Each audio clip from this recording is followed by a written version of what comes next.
உணவு உணவு கட்டுப்பாட்டில் நீங்கள் உறுதியாக இருக்க வேண்டும். நீங்கள் உதாரணத்துக்கு டீ குடிக்கக்கூடாதுன்னு இருக்கீங்கன்னா அதில் உறுதியாக இருக்கணும். அதில் மெத்தனம் காட்டினீங்கன்னா வச்சுக்கோங்களேன், டீ குடிக்கக்கூடாதுன்னு தெரியும், ஆனால் நீங்கள் குடிக்கிறீங்க, அதில் மெத்தனமாக இருக்கீங்க. அந்த கட்டுப்பாட்டை கடைபிடிப்பதில் நீங்கள் மெத்தனமாக இருந்தால் அலட்சியம் காட்டினால் என்ன ஆகுன்னா, நீங்கள் உங்கள் லட்சியத்தில் நீங்கள் தொடர்ந்து உழைக்க முடியாது. உங்கள் லட்சியத்தில் உழைப்பதில் உங்களுக்கு தயக்கம் ஏற்படும், பின்வாங்குவீங்க, அப்புறம் பார்த்துக்கலாம், தள்ளி போட ஆரம்பிச்சிருவீங்க. உங்கள் வேலைகளே உங்கள் லட்சியத்தையே நீங்கள் தள்ளி போட ஆரம்பிச்சிடும், நாளைக்கு பார்த்துக்கலாம், சோம்பேறித்தனம் வர ஆரம்பிச்சிடும். அதனால் உணவு கட்டுப்பாட்டில் உறுதியாக இருக்கணும். எதை சாப்பிடக்கூடாதுன்னு நீங்கள் நினைக்கிறீங்களோ அதை உறுதியாக கடைபிடிக்கணும். அப்படி நீங்கள் கடைபிடிக்கலை அப்படின்னா, ஏதோ போகிற இடத்துல யாரோ வாங்கி கொடுத்தாங்கன்னு நீங்கள் குடிக்கிறீங்க, அல்லது எங்கேயோ குடிக்கிறீங்க, ஏதோ ஒரு நிகழ்ச்சியில் கலந்துக்கிறீங்க, அங்கே கொடுக்குற டீ காஃபி எல்லாத்தையும் குடிக்கிறீங்க, ஆனால் குடிக்கக்கூடாதுன்னு உங்களுக்கு ஒரு கட்டுப்பாடு இருக்கு, ஆனால் அதை அந்த இடத்துல விட்டுட்டீங்க அப்படின்னா, அப்புறம் உங்களால் உங்கள் லட்சியத்தில் நிறைய கடமைகள் செய்ய வேண்டியிருக்கும். அதை நாளைக்கு பார்த்துக்கலாம், தள்ளி போட ஆரம்பிச்சிருவீங்க, அப்புறம் பார்த்துக்கலாம், சோம்பேறித்தனம் வந்துடும். உங்கள் மேலேயே உங்களுக்கு நம்பிக்கை இருக்காது. அதனால் உணவு கட்டுப்பாட்டில் மெத்தனமே இருக்கக்கூடாது, அலட்சியமே இருக்கக்கூடாது, உறுதியாக கடைபிடிக்கணும். கொஞ்சம் கூட நீங்கள் நம்பிக்கை இழந்து, அதில் தான் உணவு கட்டுப்பாட்டை எந்த அளவுக்கு உறுதியாக இருக்கீங்களோ அதுதான் உங்கள் வாழ்க்கையில் உள்ள உறுதி. உணவு கட்டுப்பாட்டை கடைபிடிப்பதில் உங்களுக்கு இருக்கிற உறுதி தான் உங்கள் வாழ்க்கையில் உள்ள உறுதி என்பதை தெளிவாக புரிஞ்சுக்கணும். அப்போ இயற்கையோடு இணைந்த மனித வாழ்க்கை இருக்குல்ல, தற்சார்பு வாழ்க்கை முறையை அடிப்படையாக கொண்டு 2040 அப்புறம் வரப்போகிற இயற்கையோடு இணைந்த மனித வாழ்க்கையில் அவர்கள் அந்த உணவு கட்டுப்பாட்டை கடைபிடிப்பதில் உறுதியாக இருப்பாங்க. அதுதான் அவங்களுடைய நோக்கம். ஏன்னா அங்கேயும் சாப்பிடக்கூடாத உணவுகள்லாம் கிடைக்கும். அப்போ அவங்களால உருவாக்க முடியும். சாப்பிடக்கூடாது, தானியங்கள்லாம் சாப்பிடக்கூடாது, தானியங்கள், அரிசி, கேழ்வரகு அதெல்லாம் சாப்பிடக்கூடாது. அதனால் அவங்க அதை உருவாக்க மாட்டாங்க. அதில் அவங்க அதை உருவாக்குறாங்க, அதை சாப்பிட்றாங்கன்னா அதை அலட்சியப்படுத்துகிறாங்கன்னு அர்த்தம். மனுஷங்க எதை சாப்பிடணுமோ அதை மட்டும் தான் சாப்பிடணும், எதை சாப்பிடக்கூடாதோ அதெல்லாம் சாப்பிடக்கூடாது. அந்த விதிமுறையை அவர்கள் அலட்சியப்படுத்துகிறார்கள். மனித உணவு கிடையாது தானியங்கள்லாம்.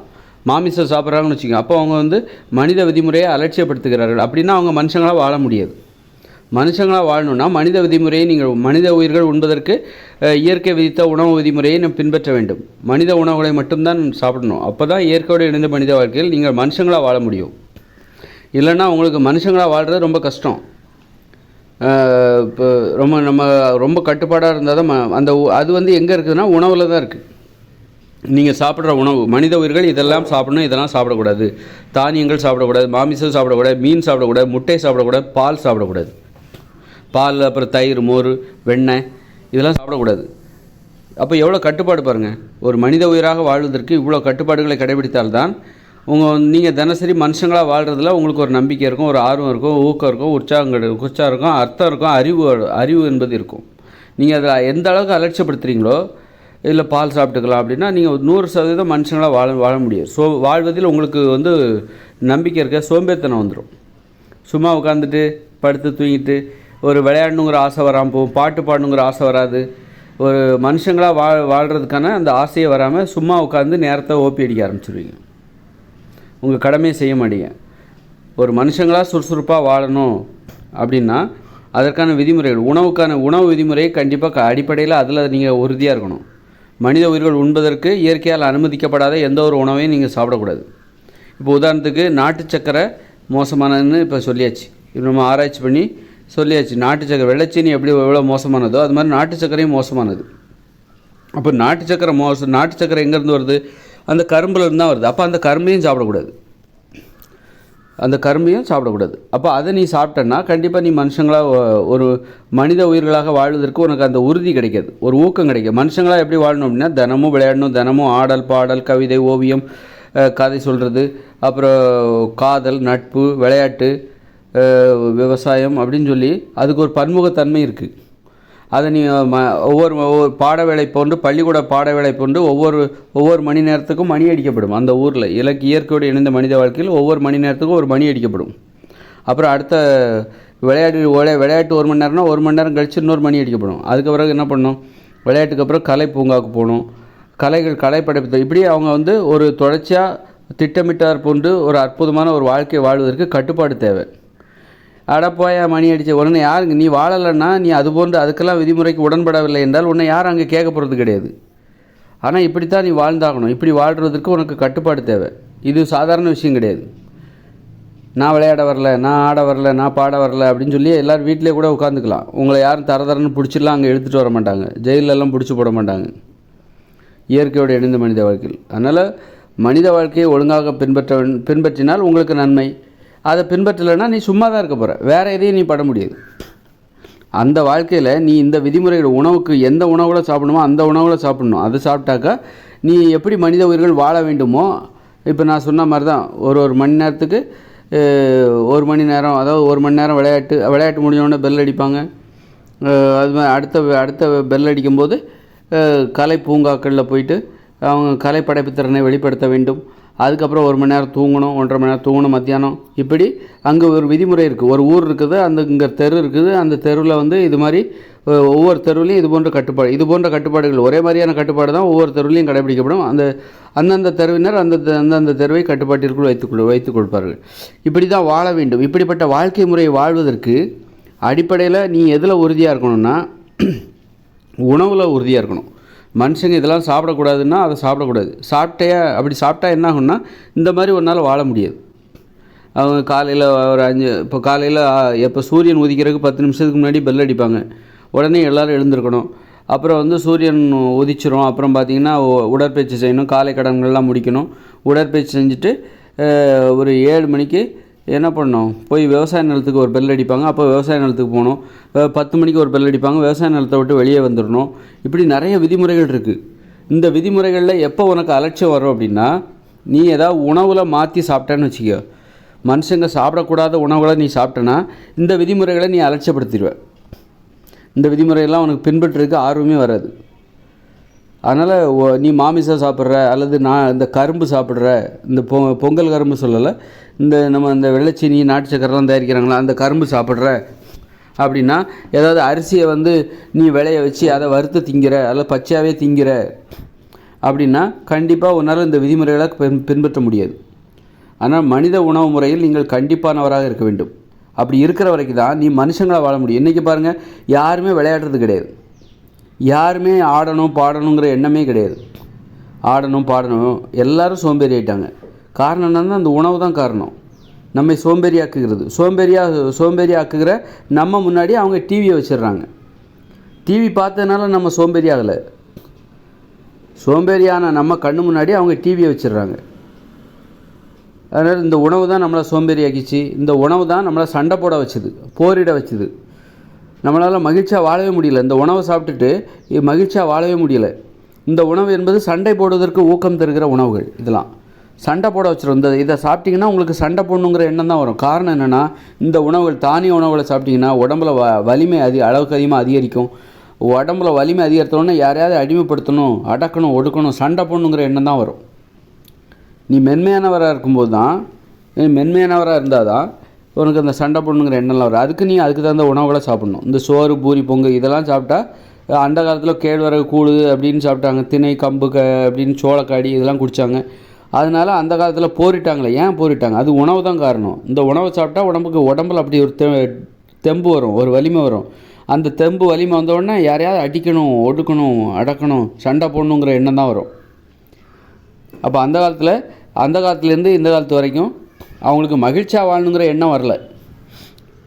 மகிழ்ச்சியாக வாழணுங்கிற எண்ணம் இல்லை, சண்டை போட்டுக்கிட்டு இருந்தாங்க. சண்டை போட்டுட்டு இருந்தவங்க கண்ணு முன்னாடி போய் இந்த டிவியை காமிச்சோடனே அமைதியாயிட்டாங்க.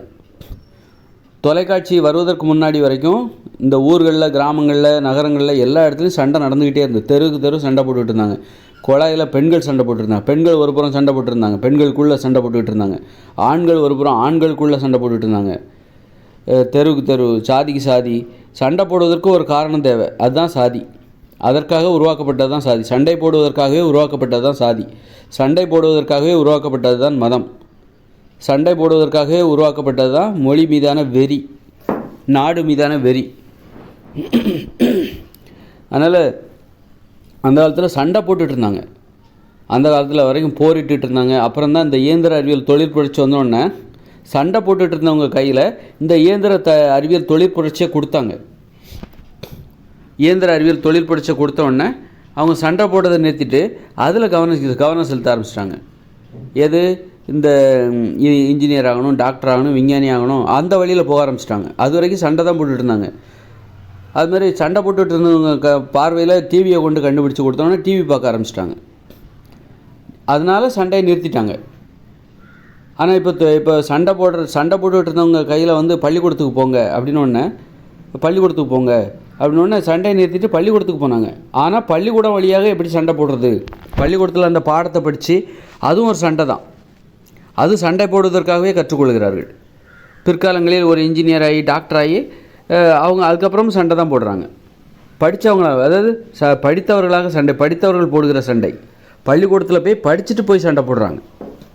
சண்டை போடுகிறவங்க கையில் தான் பள்ளிக்கூடத்தை கொடுத்தாங்க, புத்தகத்தை கொடுத்தாங்க. எதனால் அந்த சண்டை போடுறாங்க, எதனால் சண்டை போடுறாங்க? அந்த தானிய உணவுகளை சாப்பிட்றதுனால. உப்பு போட்டு சமைச்ச மாமிச உணவு, மீன் உணவு, முட்டை உணவு, பால் உணவு இதெல்லாம் சாப்பிட்றதுனால தான் அவங்க சண்டையே போடுறாங்க. சண்டை தான் போடுவாங்க. அப்போ அவங்க கையில் இப்படி சண்டை போடாதீங்க அப்படின்னு சொல்லிட்டு இந்தாங்க பள்ளிக்கூடத்துக்கு போங்க. எல்லோரும் சண்டை போட்டாங்க. சின்னவங்க, பெரியவங்க, பொம்பளைங்க, ஆம்பளைங்க எல்லாரும், வயசானவங்க போது எல்லோரும் சண்டை. ஒரே போர், பக்கத்து தெருக்கு தெரு சண்டை, குடும்பத்துக்குள்ளே சண்டை, அண்ணன் தம்பிக்குள்ளே சண்டை, ஒரே சண்டையோ சண்டை. அப்போ தான் வந்து அவங்க கையில் என்ன பண்ணுறோம், இந்த பள்ளிக்கூடத்தை ஆரம்பித்து புத்தகத்தை கையில் கொடுத்து சண்டை போடாதீங்க அப்படின்னோடனே அவன் என்ன பண்ணுறான், புத்தகத்தின் மூலமாக சண்டை எப்படி சண்டை போடலாம் பொறுமை கேட்குறான். ஓஹோ, புத்தகத்தை படிச்சுட்டு சண்டை போட்டால் பெரிய சண்டையாக போடலாம், நம்ம பாதுகாப்பாகவும் இருக்கலாம், பெரிய சண்டையாகவும் போடலாம் அப்படின்னு சொல்லிட்டு அந்த வன்முறை உணர்ச்சியோட, பழி உணர்ச்சியோட புத்தகத்தை படிக்கிறாங்க. ஏன் வந்து பள்ளிக்கூடம் திறந்தோடனே சண்டை போடுறது நிப்பாட்டிட்டாங்களா, சமாதானம் ஆகிட்டாங்களா? அந்த சண்டை போடணுங்கிற எண்ணம் வந்து இப்போ படிப்பு வாயிலாக அதுக்கு ஒரு வாய்க்கால், ஒரு முறையான வழி. நீ சண்டை போடணுன்னா பிறர் நேரடியாக சண்டை போடாத, நீ போய் டாக்டராக மாறு, இன்ஜினியராக மாறு, விஞ்ஞானியாக மாறு, அதுக்கப்புறம் வந்து அணு ஆயுதங்களை உற்பத்தி பண்ணு, டாக்டர் ஆகி அறியாமையை பெருக்கு. நீ டாக்டருங்கிற பேரில் ஒன்றை நம்பி நிறைய பேர் மருத்துவம் சம்மந்தமாக அறிவை வளர்த்துக்க மாட்டாங்க. அவங்க உடம்பை பாதுகாத்துக்கிறக்கா ஒன்றை தான் நம்புவாங்க.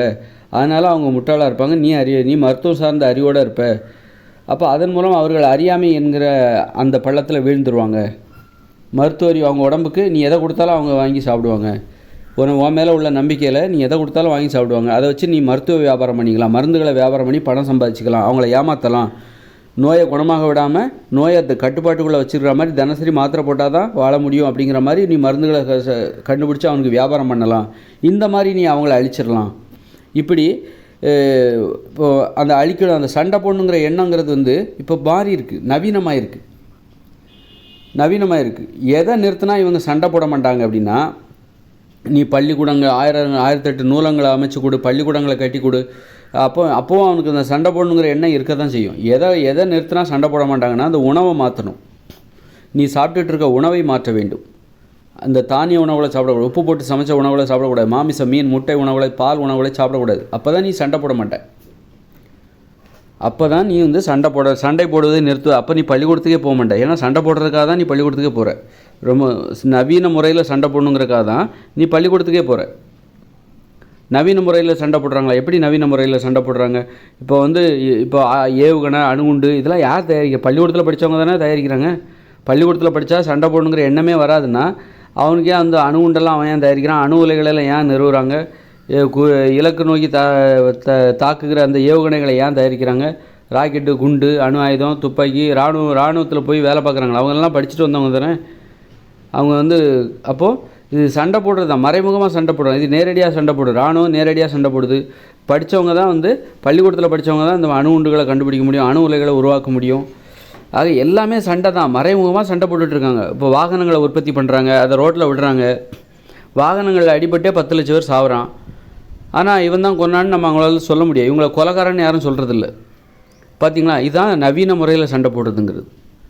முன்னாடி நேருக்கு நேராக வெட்டிக்கிட்டு குத்திக்கிட்டு இருந்தாங்க. இப்போ பாருங்கள், படித்து முடித்து இவங்க வாகன தொழிற்சாலை எல்லாருமே வாகனம் வாங்குறாங்க, ரோட்டில் வேகமாக போகிறாங்க. அதிலே 10 லட்சம் பேர் சாகுறாங்க. வாகனத்தில் அடிபட்டே 10 லட்சம் பேர் சாகுறாங்க. இதுதான். அப்புறம் நோய்கள், உணவு, மருந்து, நோயை குணப்படுத்த முடியாமல் நோயை கட்டுப்பாட்டுக்குள்ளே வைத்திருக்கிற மருந்துகளை மட்டும் தயாரித்து விற்பனை செய்து நோய்களால் பல கோடி பேர் சாகுறாங்க. உணவுகளில் நோயை ஏற்படுத்துகிற உணவுகள் இது எல்லோரும் படித்தவங்க தான் உருவாக்குறாங்க. இப்படி மறைமுகமாக சாகடிக்கிறாங்க மக்களை. ஆக சண்டை போடுறது இங்கே நடந்துக்கிட்டு தான் இருக்குது. இது நவீன சண்டை, இது ரகசிய சண்டை. இப்போ தான் நிறைய பேர் சாகுறாங்க. முன்னாடி செத்ததை விட இப்போ நிறைய பேர் சாகுறாங்க. பல மடங்கு, பல கோடி பேர் வருஷந்தோறும் நோயாலையும், விபத்தாலையும், குற்றங்களாலையும் செத்துக்கிட்டு இருக்காங்க. அப்போது நம்ம எதை நிறுத்தினா சண்டை போடுறதே நாம் நிறுத்துவோம். எரிகிறத பிடுங்கினா கொதிக்கிறது தானே அடங்குன்ற மாதிரி எதை நிறுத்தினா சண்டை போடுறதே இவங்க நிறுத்துவாங்கன்னா உணவை மாற்றிரு. ஏன்னா நீ என்ன பண்ணாலும் நீ சண்டை போடக்கூடாதுன்னு தான் நினைக்கிற. ஆனால் என்ன பண்ணாலும் இந்த உலகத்தில் சண்டை நடந்துக்கிட்டே இருக்குது. அதுக்கு காரணம் நீ சாப்பிடக்கூடிய உணவு தான் காரணம். தானிய உணவுகளை சாப்பிட்றத நிறுத்திடு. அதை சாப்பிடாத, அந்த கருமத்தை சாப்பிடாத, அந்த மாமிச உணவுகளை சாப்பிடாத, மீன் உணவுகளை சாப்பிடாத, முட்டை உணவுகளை சாப்பிடாத, பால் உணவுகளை சாப்பிடாத. அப்போ தான் நீ சண்டை போடுறதை நிறுத்துவ. இப்போ நீ மென்மையானவராக மனுஷங்களாக மாறிடுவ. சமாதானத்தை விரும்புவ, அமைதியை விரும்புவ, அன்பு பாசத்தை விரும்புவ, கருணை ஈவு இறக்கம் எல்லாம் உன் பார்வையில் வந்துடும். அப்போது அது உணவு தான் பாருங்கள். அப்போ நீ இயற்கையோடு இணைந்த மனித வாழ்க்கை 2040 அது நீ என்னத்தை சாப்பிட்டாலும் 2040 இந்த இயந்திர அறிவுலாம் அது செயலிழக்க போகுது. அது மூளையில் ஏற்பட்ட மாற்றத்தை அடிப்படையாகும். அங்கேயும் போயிட்டு நீ தானிய உணவுகளை சாப்பிட்டேன்னு வையேன், அங்கேயும் நீ சண்டை போடுவ. அந்த இயற்கையோடு இணைந்த மனித வாழ்க்கை 2040 அப்புறம் போயிடுறல, அப்போ அங்கேயும் போயிட்டு நீ இந்த அரிசி, கேழ்வரகு, கோதுமை, உப்பு போட்டு சமைச்சு சாப்பிட்ற, மாமிசத்தை சாப்பிட்ற, மீன் சாப்பிட்ற, முட்டை சாப்பிட்ற, பால் சாப்பிட்றன்னு வச்சுக்கேன், அங்கேயும் போய் சண்டை போடுவேன். அங்கே போய் என்ன எப்படியெல்லாம் சண்டை போடுவேன், அங்கே ஒரு விதிமுறை போடுவாங்க, அதை நீ பின்பற்ற மாட்டேன். சும்மா உட்காந்துருப்பேன், சோம்பேறியாக இருப்பேன், ஒத்துக்க மாட்டேன், ஒத்துழைக்க மாட்டேன். அவங்க ஒரு விதிமுறை போடுவாங்க, அதுபடி நீ இருக்க மாட்டேன். காலைல 7 மணிக்கு போயிட்டு 10 மணிக்குள்ளே விவசாய நிலத்துக்கு காலைல 7 மணிக்கு தான் போகணும், மணி அடிச்சோடனே தான் போகணும். 10 மணிக்கு உடனே மணி அடிச்சோடனே அங்கேருந்து வெளியேறிடணும். அதை நீ பின்பற்ற மாட்டேன். இந்த மாதிரி எப்படியெல்லாம் வேறு மாதிரி சண்டை போடுவோம், ஒத்துழைக்காமல் சண்டை போட்டுட்ருப்பேன். அந்த விதிமுறையை மதிக்க மாட்டேன். அவங்க சொல்லாதெல்லாம் செஞ்சிட்ருப்பேன், சொல்கிறத செய்ய மாட்டேன், சொல்லாததை செஞ்சிட்ருப்பேன். அப்போ அங்கேயும் போய் ஒரு நாள் வாழ முடியாது, வாழ விட மாட்டாங்க. இந்த சாப்பாடை சாப்பிட்டிங்கன்னா நீங்கள் வாழ முடியாது, சாகத்தான் முடியும். இந்த தானியங்களை சாப்பிட்டிங்கன்னா நீங்கள் சாகத்தான் செய்வீங்க, வாழத்தான் முடியாது, வாழவே முடியாது. அதனால் உணவு கட்டுப்பாடு தான் இது. இப்போ நம்ம சண்டை போடுறதுக்கான உணவுகளை சாப்பிட்டுட்ருக்கோம். இதை போட்டால் சண்டை போடுறதுக்கு தெம்பு கிடைக்கும். இப்போ நம்ம சாப்பிட்டுட்டு இட்லி, பூரி, பொங்கல், தோசைலாம் இருக்குது பாருங்கள், இது சண்டை போடுவதற்கு தெம்பு தருகிற உணவுகள். இது சண்டை உலகம், இது சண்டை தான் போட்டுட்ருக்காங்க. எப்போ உப்பு கலந்து உணவை சமைச்சு சாப்பிட்டாங்களோ, எப்போ உலகத்தை கண்டுபிடிச்சாங்களோ அன்னையிலேருந்து 3000 வருஷமாக சண்டை தான் போட்டுட்ருக்காங்க. சண்டை போடுவதற்கான வலிமையை தரக்கூடியது. வலிமை அதிகரித்தா அவங்க சண்டை தான் போடுவாங்க. மனித உயிர்களுக்கு வலிமை அதிகரித்து விட்டால் என்ன பண்ணுவாங்கன்னா சண்டை தான் போடுவாங்க. இந்த அரிசி, கேழ்வரகு, இட்லி, பூரி, பொங்கல் இதெல்லாம் சாப்பிட்டாக்கா உடம்புல வலிமை அதிகரிக்கும். வலிமை அதிகரித்த உடனே மனுஷங்க என்ன பண்ணுவாங்க, உடனே ஒற்றுமையாக இருந்து அன்பு பாசமாக இருப்ப. அப்படி கிடையாது. மென்மையாக இருக்கும்போது தான் நீ அன்போடு இருப்ப, பாசத்தோடு இருப்ப. உடம்புல வலிமை அதிகமாக ஆயிடுச்சுன்னா நீ சண்டை தான் போடுவேன். ஏன்னா மென்மையாக இருக்கும்போது நீ ஒரு இயலாமையை உணர்வாய்.